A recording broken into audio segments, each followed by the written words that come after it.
ನಮಸ್ತೆ ಸ್ನೇಹಿತರೆ, ನಮ್ಮ ಮನೆಯಲ್ಲಿ ರಾಯರ ಆರಾಧನೆಗೆ ಯಾವ್ಯಾವ ಥರ ಡೆಕೋರೇಷನ್ ಮಾಡಿದ್ದಾರೆ ಅಂದರೆ ಎಲ್ಲ ವಿಡಿಯೋದಲ್ಲೂ ನೋಡಿರ್ತೀರ. ತುಂಬ ಚೆನ್ನಾಗಿ ಡೆಕೋರೇಷನ್ ಮಾಡಿಕೊಟ್ಟಿದ್ರು. ಬಟ್ ಆ ಡೆಕೋರೇಷನ್ ಮಾಡೋದಕ್ಕೆ ಎಷ್ಟು ಟೈಮ್ ಆಯಿತು, ಯಾವ್ಯಾವ ಥರ ಮಾಡಿದ್ರು ಅಂತೇಳಿ ನಾನು ಈ ವಿಡಿಯೋದಲ್ಲಿ ಎಲ್ಲ ಡೀಟೇಲಾಗಿ ವಿಡಿಯೋ ಮಾಡ್ಕೊಂಡಿದ್ದೀನಿ. ಬಟ್ ನಾನು ಬ್ಯುಸಿ ಇದ್ದೆ, ಆದ್ರೂ ಕೆಲವೊಂದೊಂದು ವಿಡಿಯೋ ನಾನು ಮಾಡ್ಕೊಂಡಿದ್ದೀನಿ, ಇನ್ನು ಕೆಲವೊಂದೊಂದು ನನ್ನ ಮಗಳು ನನ್ನ ತಂಗಿ ಎಲ್ಲ ಬಂದಿದ್ರು, ಅವರೆಲ್ಲ ಮಾಡಿದ್ದಾರೆ. ಬಟ್ ಇದನ್ನೆಲ್ಲ ನನಗೆ ಎಡಿಟ್ ಮಾಡೋ ಅಷ್ಟರಲ್ಲಿ ಇಷ್ಟು 2-3 ದಿನ ಆಗೋಯ್ತು. ಬಟ್ ತುಂಬಾ ಚೆನ್ನಾಗಿ ಮಾಡಿಕೊಟ್ಟಿದ್ರು. ನಾನು ಅಂದ್ಕೊಂಡೇ ಇರಲಿಲ್ಲ ಈ ಡೆಕೋರೇಷನ್ ಇಷ್ಟು ಚೆನ್ನಾಗಿ ಬರುತ್ತೆ ಅಂತ. ಎಷ್ಟು ಟೈಮ್ ಆಯ್ತು ಅಂದರೆ ಸುಮಾರು ಒಂದು 4-5 ಅವರ್ ಆಯಿತು. ಅವ್ರು 3 ಗಂಟೆಗೆ ಬಂದಿದ್ದು, ಫೈನಲಿ ಡೆಕೋರೇಷನ್ ಎಲ್ಲ ಮುಗಿಯೋಷ್ಟರಲ್ಲಿ 8 ಗಂಟೆ ಆಗೋಯಿತು. ಆದ್ರೂ 8 ಗಂಟೆ ಆದ್ರೂ ತುಂಬಾ ಚೆನ್ನಾಗಿ ಮಾಡಿಕೊಟ್ಟಿದ್ದಾರೆ. ನನಗೆ ಎಷ್ಟು ಜನ ಮೆಸೇಜ್ ಮಾಡಿದ್ದೀರಾ, ಕಮೆಂಟ್ ಮಾಡಿದ್ದೀರಾ, ಡೆಕೋರೇಷನ್ ತುಂಬ ಚೆನ್ನಾಗಿದೆ. ಲೈಟ್ ಆಫ್ ಮಾಡಿದ್ರೆ ಲುಕ್ ಕಾಣೋದು, ಲೈಟು ಕಲರ್ ಕಲರ್ ಬಂದ್ಬಿಡುತ್ತಲ್ಲ, ಅಷ್ಟೊಂದು ಚೆನ್ನಾಗಿ ಕಾಣುತ್ತೆ. ಬೇಡ ಅಂದ್ರೆ ನಾವು ಆಫ್ ಮಾಡ್ಕೋಬಹುದು. ಯಾವ ಕಲರು? ನಮ್ಗೆ ಯಾವ ಕಲರ್ ಬೇಕು ಆ ಕಲರ್ ಹಾಕೋಬಹುದು. ಹೌದಾ? ಹಂಗೈತಾ? ಐತೆ. ಸರಿ, ನೋಡೋಣ ಬಿಡು. ಈಗ ವೈಟ್ ಬೇಕಾದ್ರೆ ವೈಟ್, ಗ್ರೀನ್ ಬೇಕಾದ್ರೆ ಗ್ರೀನ್, ರೆಡ್ ಬೇಕಾದ್ರೆ. ನಾನೆಲ್ಲ ಫುಲ್ಲು ಡೆಕೋರೇಷನ್ ಎಲ್ಲ ಆದಮೇಲೆ ಕಾಯ್ತಾ ಇದ್ದೆ ಯಾವಾಗಪ್ಪ ಬೆಳಗ್ಗೆ ಪೂಜೆ ಮಾಡ್ತೀನಿ ಅಂತ. ಬಟ್ ಯಾಕೆ ಅಂತಂದರೆ ತುಂಬಾ ಚೆನ್ನಾಗಿ ಮಾಡಿಕೊಟ್ಟಿದ್ರು. ಸೀರಿಯಸ್ಸಾಗಿ ಇದನ್ನೆಲ್ಲ ತುಂಬ ಜನ, ಕೆಲವೊಂದಷ್ಟು ಜನ ಕೇಳಿದ್ದಾರೆ ಪ್ಲಾಸ್ಟಿಕ್ ಹೂವನ ಅಂತ. ಇಲ್ಲ, ನಾನು ಯಾವತ್ತೂ ದೇವರಿಗೆ ಪ್ಲಾಸ್ಟಿಕ್ ಹೂವು ಹಾಕಿ ನಾನು ಪೂಜೆನೇ ಮಾಡಲ್ಲ. ಅಂದರೆ ನಾನು ಸುಮ್ಮನೆನೂ ಬಾಗಿಲುಗಳಿಗೂ ತಂದು ಹಾಕಲ್ಲ. ಸುಮಾರು ಸಲ ನಮ್ಮಮ್ಮ ಅಂತಾರೆ, ಒಂದು ದೊಡ್ಡ ದೊಡ್ಡ ಹಾರಗಳು ಪ್ಲಾಸ್ಟಿಕಲ್ಲಿ ತಂದು ಹಾಕ್ಬಿಟ್ಟು ಬಿಟ್ಬಿಡೋಣ ಅಂತ ಹೇಳ್ತಾರೆ. ಬಟ್ ಅದೇನೋ ಗೊತ್ತಿಲ್ಲ, ನನಗೆ ಪ್ಲಾಸ್ಟಿಕ್ ಹೂವು ನಾನು ಒಂದೂ ಯೂಸ್ ಮಾಡಲ್ಲ, ದೇವ್ರಿಗೆ ಮಾತ್ರ. ಬಟ್ ವೆಂಕಟರಮಣ ಸ್ವಾಮಿಗೆ ನಾನು ಇದೇ ಥರನೇ ರೆಡಿ ಮಾಡಿಸ್ಬೇಕು ಅನ್ನೋ ಒಂದು ಆಸೆ ಇತ್ತು ನನಗೆ. ಯಾಕಂದರೆ 3ನೇ ಶನಿವಾರ ಮಾಡೋಣ ಅಂತ ಅಂದ್ಕೊಂಡಿದ್ವಿ. ಬಟ್ ದೇವ್ರದ್ದು ಪೂಜೆ ಇತ್ತಲ್ಲ, ರಾಯರ ಆರಾಧನೆ ಇದರಿಂದ ಎರಡೂ ಒಟ್ಟಿಗೆ ಆಗಿಬಿಡುತ್ತೆ ಅಂತೇಳಿ ಎಲ್ಲ ಪ್ಲ್ಯಾನ್ ಮಾಡಿಕೊಂಡು ನಾನು ಮಾಡಿದ್ದು. ಇನ್ನೂ ಒಂದು, ನಾನು ನಮ್ಮ ಮನೆಯಲ್ಲಿ ವರಮಹಾಲಕ್ಷ್ಮಿ ಹಬ್ಬ ಮಾಡಲ್ಲ. ಸೊ ನನಗೆ ರಾಯರು ಪೂಜೆ ಮಾಡೋದು ನನಗೆ ತುಂಬ ಚೆನ್ನಾಗಿ ಆಗಿ ಬಂದುಬಿಟ್ಟಿದೆ. ಹಾಗಾಗಿ ವರ್ಷಕ್ಕೆ ರಾಯರ ಜನ್ಮದಿನ ಮತ್ತು ರಾಯರ ಆರಾಧನೆ ನಮ್ಮ ಮನೆಯಲ್ಲಿ ಪೂಜೆ ಅಂತ ಮಾಡಿದ್ರೆ ಇದೆರಡೂ ಮಾಡೋಣ ಅಂಥೇಳಿ ನಾನೀಗ ಇದನ್ನು ಅಭ್ಯಾಸ ಮಾಡ್ಕೊಂಬಿಟ್ಟಿದ್ದೀನಿ. ಅಂದರೆ ಇದೆರಡೂ ನಾವು ಈ ಮನೆಗೆ ಬಂದ ಮೇಲೆ ಫಸ್ಟ್ ಟೈಮ್ ಮಾಡಿರೋದು. ರಾಯರ ಜನ್ಮದಿನ ಆಗಿರ್ಬೋದು, ರಾಯರ ಆರಾಧನೆ ಆಗಿರ್ಬೋದು. ಜನ್ಮದಿನ ಮಾಡಿದಾಗ ಸ್ವಲ್ಪ ಸಿಂಪಲ್ಲಾಗೆ ಮಾಡಿದ್ದೆ, ತೀರಾ ಅಂಥ ಪರ್ಯಂತ ಏನು ಡೆಕೋರೇಷನ್ ಎಲ್ಲ ಮಾಡಿಸಿರ್ಲಿಲ್ಲ. ಬಟ್ ರಾಯರ ಆರಾಧನೆಗೆ ಇಷ್ಟು ಚೆನ್ನಾಗಿ ರಾಯರು ನನ್ನ ಕೈಯಲ್ಲಿ ಪೂಜೆ ಮಾಡಿಸ್ಕೋತಾರೆ ಅಂತ ನಾನು ಅಂದ್ಕೊಂಡೇ ಇರಲಿಲ್ಲ. ಸೀರಿಯಸ್ಸಾಗಿ ತುಂಬಾ ಚೆನ್ನಾಗಿ ಅವರು ನನಗೆ ಡೆಕೋರೇಷನ್ ಮಾಡಿಕೊಟ್ಟಿದ್ದಾರೆ. ದುಡ್ಡು ಫರ್ದರು, ಈಗ ದುಡ್ಡು ನಾನು ಕೊಡೋದು ಅಲ್ಲಿ ಬರಲ್ಲ. ಈಗ ನಾನು ಅವ್ರು ಎಷ್ಟು ಕೇಳ್ತಾರೋ ಅಷ್ಟು ದುಡ್ಡು ನಾನು ಕೊಟ್ಟಿರ್ತೀನಿ. ಅವ್ರೇನು 1 ವಾರ 15 ದಿವಸ ಅಷ್ಟರಲ್ಲಿ ಆ ದುಡ್ಡು ಖರ್ಚು ಮಾಡಿಬಿಡ್ತಾರೆ. ಬಟ್ ಆದರೆ ಈ ಒಂದು ಡೆಕೋರೇಷನ್ನು ನಂಗೆ ನೋಡಿದಾಗೆಲ್ಲ ತುಂಬಾ ಖುಷಿ ಆಗ್ತಿರುತ್ತೆ. ಆಮೇಲೆ ತುಂಬ ಜನ ನನ್ನ ವೀಡಿಯೋನ ಶೇರ್ ಮಾಡ್ಕೊಂಡಿದ್ದೀರಾ. ನಾನು ಅದಂತೂ ನನಗೆ ತುಂಬ ಖುಷಿ ಆಯಿತು. ಎಷ್ಟು ಜನ ನನ್ನ ವೀಡಿಯೋಸ್ನ ಸ್ಟೇಟಸಲ್ಲಿ ಹಾಕ್ಕೊಂಡಿದ್ದೀರಾ. ನಂಗೆ ಡೈಲಿ ಅದು ಗೊತ್ತಾಗುತ್ತೆ ಯಾರ್ಯಾರು ಹಾಕ್ಕೊಂಡಿದ್ದಾರೆ ಅಂತೇಳಿ. ಅದನ್ನೆಲ್ಲ ನೋಡಿದಾಗ ಏನೋ ಒಂಥರ ನನಗೆ ಖುಷಿ ಆಯಿತು.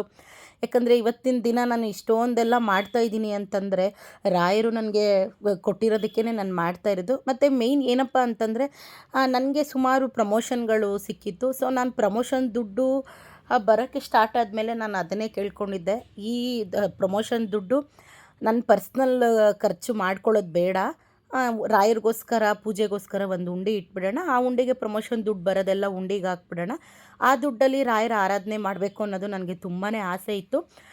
ಸೊ ನಾನು ಏನೀಗ ರಾಯರ ಆರಾಧನೆ ಮಾಡ್ತಾಯಿದ್ದೀನಿ, ಅದರಲ್ಲಿ ಅರ್ಧ ದುಡ್ಡು ನನ್ನ ಪ್ರಮೋಷನ್ ದುಡ್ಡೇನೆ.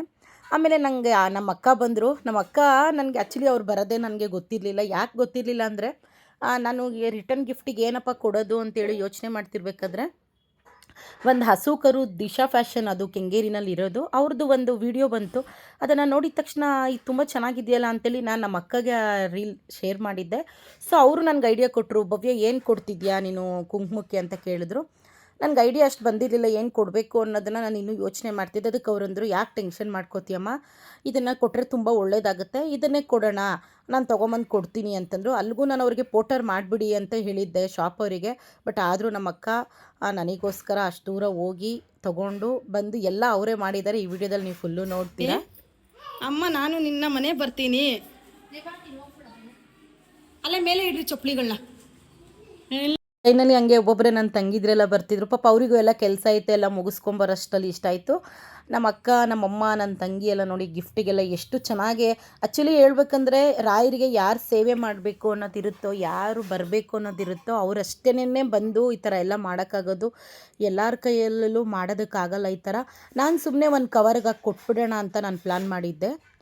ಆದರೆ ನಮ್ಮ ಅಕ್ಕ ಸುಮ್ಮನೆ ಇರಲಿಲ್ಲ, ಯಾಕಂದರೆ ಅವರಿಗೆ ಇದು ಅಭ್ಯಾಸ ಇದೆ. ಅವ್ರ ಮನೆಯಲ್ಲಿ ತುಂಬಾ ಫಂಕ್ಷನ್ಗಳು ಮಾಡಿರೋದ್ರಿಂದ ಅವರಿಗೆ ಸ್ವಲ್ಪ ಐಡಿಯಾ ಜಾಸ್ತಿ, ಯಾವ ಥರ ಮಾಡಬೇಕು, ಹೆಂಗೆ ಮಾಡಬೇಕು ಅನ್ನೋದು.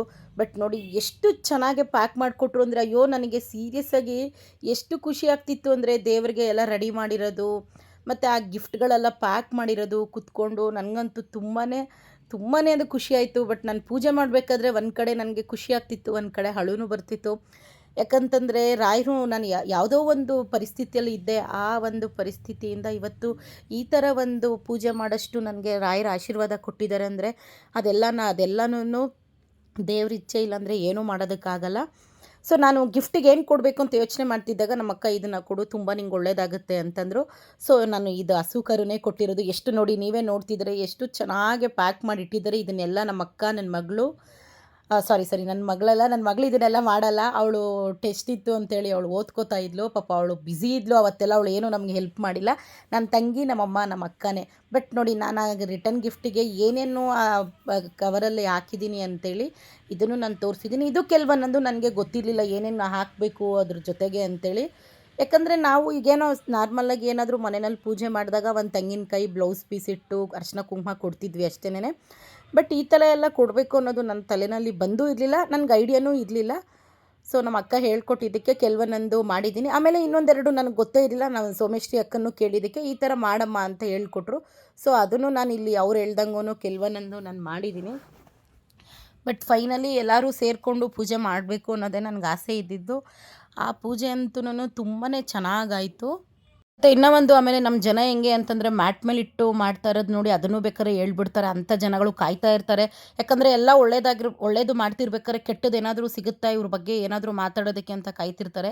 ಖಂಡಿತ ಮ್ಯಾಟ್ ಎಲ್ಲ ನೀಟಾಗಿ ವಾಶ್ ಮಾಡಿ, ಈಗ ಪೂಜೆ ಮಾಡ್ತಿದ್ದೀವಿ ಅಂದರೆ ಮನೆಯೆಲ್ಲ ಆಲ್ಮೋಸ್ಟು ಚೆನ್ನಾಗಿ ಕ್ಲೀನ್ ಮಾಡಿರ್ತೀವಿ. ಮ್ಯಾಟು ಅಷ್ಟೇ ನೀಟಾಗಿ ವಾಶ್ ಮಾಡಿ, ಮತ್ತು ಮನೆಗೆಲ್ಲ ನೀಟಾಗಿ ಗಂಜಲ ಹಾಕಿ ನಾವು ಮಾಡಿರೋದು.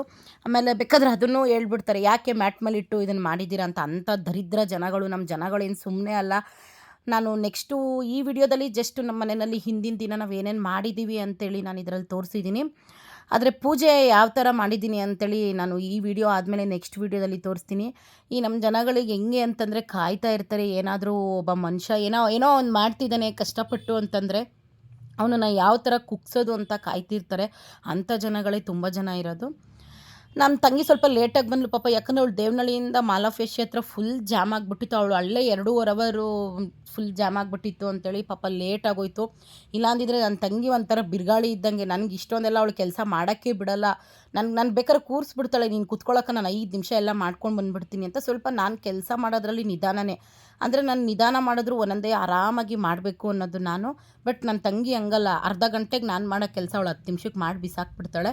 ಮತ್ತು ಇನ್ನೊಂದು, ನಾನು ನೋಡಿ ಡೈನಿಂಗ್ ಟೇಬಲ್ ಮೇಲೆ ಇದನ್ನೆಲ್ಲ ಇಟ್ಟಿದ್ದೀನಲ್ಲ, ಸೊ ಇದನ್ನು ಬೇಕಾದ್ರೆ ಕೇಳ್ತಾರೆ. ಡೈನಿಂಗ್ ಟೇಬಲ್ಲು ಅಷ್ಟೇ ನಾನು ನೀಟಾಗಿ ಎಲ್ಲ ಕ್ಲೀನ್ ಮಾಡಿ ಅದ್ರ ಮೇಲೆ ಹಾಕಿರೋ ಬಟ್ಟೆ ಎಲ್ಲ ಹೊಸದು, ಮತ್ತು ಎಲ್ಲ ಕಡೆಯೂ ನಾನು ಗಂಜಲ ಹಾಕಿ ಎಲ್ಲ ಮಾಡಿರೋದು. ಯಾಕಂದರೆ ಇನ್ನೂ ವಿಗ್ರಹ ಎಲ್ಲ ತೊಳೆಯೋದಿತ್ತಲ್ಲ, ಸೊ ಹಂಗಾಗಿ ನಾನು ಡೈನಿಂಗ್ ಟೇಬಲ್ ಮೇಲೆ ಇಟ್ಟಿದ್ದೀನಿ. ಯಾಕಂದರೆ ನನಗೂ ಗೊತ್ತು ಎಲ್ಲ ಏನು ಇಡಬೇಕು ಇಡಬಾರ್ದು ಅನ್ನೋದು ಅಲ್ವಾ. ಎಲ್ಲ ಕ್ಲೀನ್ ಮಾಡಿದ್ಮೇಲೆ ಯಾವುದೇ, ಈಗ ಮನುಷ್ಯನೇ ಒಂದು ಸಲ ಸ್ನಾನ ಮಾಡಿ ದೇವಸ್ಥಾನಕ್ಕೆ ಹೋಗ್ತಾನೆ ಅಂತಂದರೆ, ಈಗ ಕೆಲವೊಂದು ಸಲ ಬೆಳಗ್ಗೆ ನಾನ್ ವೆಜ್ ತಿಂದಿರ್ತಾರೆ ಕೆಲವೊಬ್ಬೊಬ್ಬರು, ಮತ್ತು ಸಂಜೆ ಸ್ನಾನ ಮಾಡಿ ದೇವಸ್ಥಾನಕ್ಕೆ ಹೋಗ್ತಾರೆ ಅಂತ ಇದು. ಬಟ್ ನಾವು ತಪ್ಪು ಕಂಡಿಡ್ಕೊಂಡೋದ್ರೆ ಎಲ್ಲದರಲ್ಲೂ ತಪ್ಪು ಕಂಡುಹಿಡಿಬೇಕಾಗತ್ತೆ. ಸೊ ಭಕ್ತಿ ಅನ್ನೋದು ಮನಸ್ಸಲ್ಲಿರಬೇಕು. ಇವಾಗ ನಾವು ಎಲ್ಲಿಟ್ಟು ಪೂಜೆ ಮಾಡಿದ್ರೂ ದೇವ್ರೇನೇ. ಈಗ ಎಷ್ಟೋ ಸಲ ತಮಿಳ್ನಾಡುಗಳಲ್ಲಿ ರೋಡಲ್ಲೇ ಕಲ್ಲುಗಳಿಟ್ಟು ಅದಕ್ಕೆ ಒಂದು ಶಕ್ತಿ ಬರೆಸಿ ಪೂಜೆ ಮಾಡಿಬಿಟ್ಟಿರ್ತಾರೆ. ಆ ದೇವ್ರಿಗೇ ಎಷ್ಟು ಜನ ಹೋಗಿ ಕೈ ಮುಗಿತಾರೆ. ಅದೇ ಥರನೇ ದೇವ್ರು ಎಲ್ಲಿಟ್ಟರು ದೇವ್ರೇನೇನೆ. ಶುಕ್ರವಾರ ಕಳಸ ಇಟ್ಟಿದ್ವಿ, ಬಟ್ ಯಾಕೋ ಗೊತ್ತಿಲ್ಲ ನನಗದು ಏನೋ ಒಂಥರ ಸಮಾಧಾನ ಆಗಿರಲಿಲ್ಲ ಕಳಸ ಇಟ್ಟಿದ್ದು. ಮತ್ತು ನಾನು ಇನ್ನೂ ಒಂದು ತೆಂಗಿನಕಾಯಿಗೆ ಇದು ಡಿಸೈನ್ ಎಲ್ಲ ಬರಿತಾ ಇದ್ದೆ. ನಾನು ಸಮಾಧಾನವಾಗಿ ಈ ಥರ ಡಿಸೈನ್ ಮಾಡಬೇಕು. ಯಾಕಂದರೆ ನಾರ್ಮಲ್ಲು ನಾನು ಗುರುವಾರ ಹೊತ್ತು ಪೂಜೆ ಏನಾದ್ರು ಮಾಡಿ ಕಳಸ ಇಟ್ಟಾಗ ನನಗೆ ಇಷ್ಟೊಂದು ಸಮಾಧಾನವಾಗಿ ಡಿಸೈನ್ ಮಾಡೋಕ್ಕಾಗಲ್ಲ. ಇವಾಗ ಹೆಂಗೂ ಮನೆ ತುಂಬ ಜನ ಇದ್ರಲ್ಲ, ಏನಾದರೂ ಕೆಲಸ ಇದ್ದರೆ ಅವರೇ ಮಾಡ್ಕೋತಾರೆ. ಸರಿ, ನಾನು ಇದನ್ನು ನೀಟಾಗಿ ಬೊಟ್ಟೆಲ್ಲ ಬರೆದಿಟ್ಬಿಡೋಣ ಅಂತೇಳಿ ಸ್ವಲ್ಪ ನಿಧಾನವಾಗಿ ನಾನು ಫಸ್ಟು ಏನಂತಂದರೆ ಕೆಂಪು ಬೊಟ್ಟು ಇಟ್ಕೊಂಡು ಆಮೇಲೆ ಬಿಳಿ ನಾಮದಲ್ಲಿ ಇಟ್ಕೋತೀನಿ. ಅದು ತ್ಯಾವ ಇದ್ದಾಗ ಏನು ಅಷ್ಟು ಚೆನ್ನಾಗಿ ಕಾಣಲ್ಲ, ಒಣಗಿದ ಮೇಲೆ ತುಂಬಾ ಚೆನ್ನಾಗಿ ಕಾಣುತ್ತೆ. ನಾವು ಇದನ್ನೆಲ್ಲ ಮುಗಿಸಿ ಇನ್ನೂ ತುಂಬಾ ಕೆಲಸ ಇತ್ತು. ಯಾಕಂದರೆ ನಾನು ಬೆಳಗ್ಗೆನೇ ಪೂಜೆ ಮಾಡಬೇಕು ಅನ್ನೋದೇ ನನ್ನ ತಲೆಯಲ್ಲಿ ಇದ್ದಿದ್ದು. ಸೊ ಫಸ್ಟು ದೇವ್ರ ಕೆಲಸ ಎಲ್ಲ ಮುಗಿಸ್ಕೊಂಡು ಆಮೇಲೆ ನಾವು ಸ್ವಲ್ಪ ಲೇಟ್ ಆದರೂ ಪರವಾಗಿಲ್ಲ, ಇವತ್ತೇ ನೈಟೇ ಎಲ್ಲ ರೆಡಿ ಮಾಡಿಬಿಡೋಣ ಅಂತೇಳಿ ರೆಡಿ ಮಾಡ್ಕೋತಿದ್ದೀವಿ. ಅದಾದಮೇಲೆ ಊಟ ಎಲ್ಲ ಮಾಡಿಕೊಂಡು ಆಲ್ಮೋಸ್ಟು ಎಲ್ಲ ದೇವರಿಗೆಲ್ಲ ರೆಡಿ ಮಾಡಿಬಿಟ್ಟಿದ್ವಿ. ಊಟ ಮಾಡಿರಲಿಲ್ಲ. ಎಲ್ಲರೂ ಒಟ್ಟಿಗೆ ಕೂತ್ಕೊಂಡು ಊಟ ಮಾಡಿದ್ವಿ. ನಾವು ಊಟ ಮಾಡಿದಾಗೆ 11 ಗಂಟೆ ಏನೋ ಆಗಿಬಿಟ್ಟಿತ್ತು. ಯಾಕಂದರೆ ಕೆಲಸ ಮಾಡ್ತಾ ನನಗೆ ಟೈಮು ಹೋಗಿರೋದು ಎಷ್ಟಾಗಿದೆ ಅನ್ನೋದೇ ಗೊತ್ತಾಗಿರಲಿಲ್ಲ. ಬಟ್ ಫೈನಲಿ ದೇವ್ರ ಕೆಲಸ ಎಲ್ಲ ಮುಗ್ದಿತ್ತು. ಮುಗಿದೇ ಏನಿಲ್ಲ. ಸ್ವಲ್ಪ ಎಲ್ಲ ಮುಗಿಸ್ಬಿಟ್ಟು ಊಟ ಮಾಡೋಣ ಅಂತೇಳಿ ಒಂಚೂರು ಲೇಟಾಗಿ ಊಟ ಮಾಡಿದ್ವಿ. ಅದಾದಮೇಲೆ ನೋಡಿ ನಮ್ಮ ಮನೆಗೆ ಒಂಥರ ಇವ್ನ ಮಗ ಆಗಿಬಿಟ್ಟಿದ್ದಾನೆ. ನನ್ನ ತಂಗಿ ಮಗ ಅಶ್ವಿನಿ ಅಂತ. ನಾವು ನಮ್ಮ ಮನೆಯಲ್ಲಿ ಸಾಮಾನ್ಯವಾಗಿ ಬೇರೆಯವ್ರ ಮಕ್ಕಳನ್ನ ನಾವು ಅಷ್ಟೊಂದೆಲ್ಲ ಇದು ಮಾಡ್ಕೊಳಕ್ಕೆ ಹೋಗಲ್ಲ. ಅಂತಂದರೆ ಏನೋ ಒಂಥರ ನಮ್ಮ ಮನೆಯಲ್ಲಿ ಮೊದಲಿಂದನೂ ಅದು ಅಭ್ಯಾಸ. ಸಾಮಾನ್ಯವಾಗಿ ನನ್ನ ಜೀವನದಲ್ಲಿ ಒಂದು ಮಗುನ ನಾನು ತುಂಬ ಇಷ್ಟಪಟ್ಟಿದ್ದೀನಿ ಅಂದರೆ ನನ್ನ ಫ್ರೆಂಡ್ ಮಗ ಒಬ್ಬ ಇದ್ದ.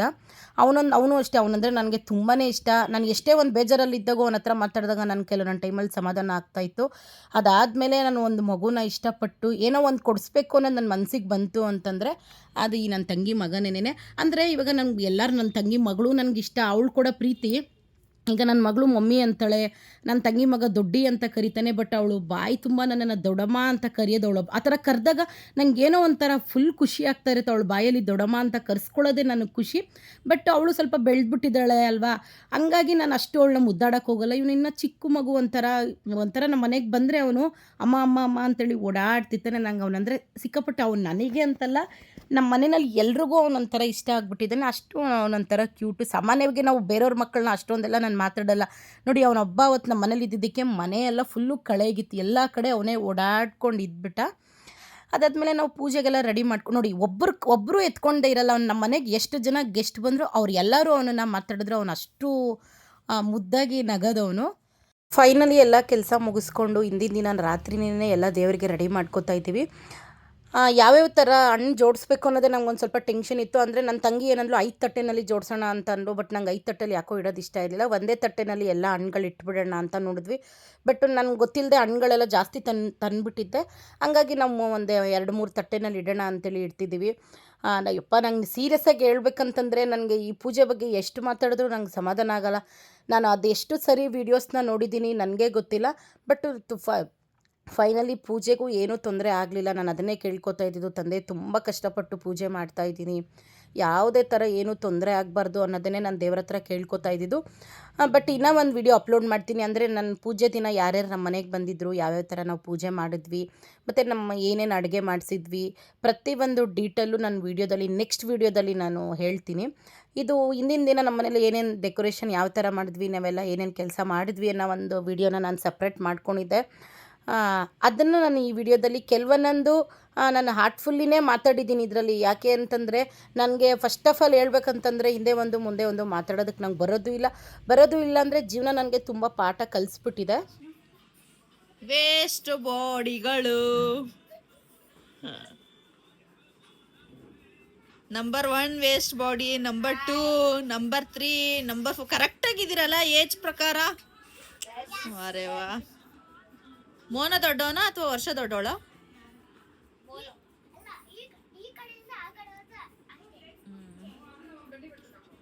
ನೋಡಿ ನನ್ನ ತಂಗಿಗೆ ಎಷ್ಟು ಮಾಡೋದು ಸಮಾಧಾನ ಇರಲ್ಲ. ಅವಳು ಸ್ವಲ್ಪ ಐಡಿಯಾ ಜಾಸ್ತಿ. ಹಿಂಗೆ ಮಾಡೋಣ ಹಂಗೆ ಮಾಡೋಣ ಹೆಂಗಿಡೋಣ. ನನಗೆ ಬಿಡಪ್ಪ ಹೆಂಗೋ ಹಂಗೆ ಮಾಡಿದ್ರೆ ಆಯಿತು ಅಂತ ನಾನು ಅನ್ಕೋತೀನಿ. ಆದರೆ ಅವಳು ಬಿಡಲ್ಲ. ಅವಳು ಏನು ತಲೆನಲ್ಲಿ ಇಟ್ಕೊಂಡಿರ್ತಾಳೋ ಅವಳಿಗೆ ನನ್ನ ತಂಗಿಗೆ ಹಂಗೆ ಮಾಡಬೇಕು.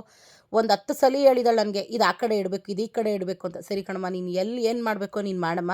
ನನಗೆ ಇನ್ನೂ ಒಂದು ಏನಪ್ಪ ಅಂದರೆ ನಮ್ಮ ಮನೇಲಿ ಪೂಜೆ ಮಾಡ್ತಿದ್ವಿ ಅಂದರೆ ನಾನೇ ಮಾಡಬೇಕು ಅನ್ನೋದೆಲ್ಲ, ನಮ್ಮ ಮನೇಲಿ ಬಂದಿರೋರು ಎಲ್ಲರೂ ಸೇರಿಕೊಂಡು ಮಾಡಬೇಕು ಅನ್ನೋದೇ ನನಗೆ ಆಸೆ.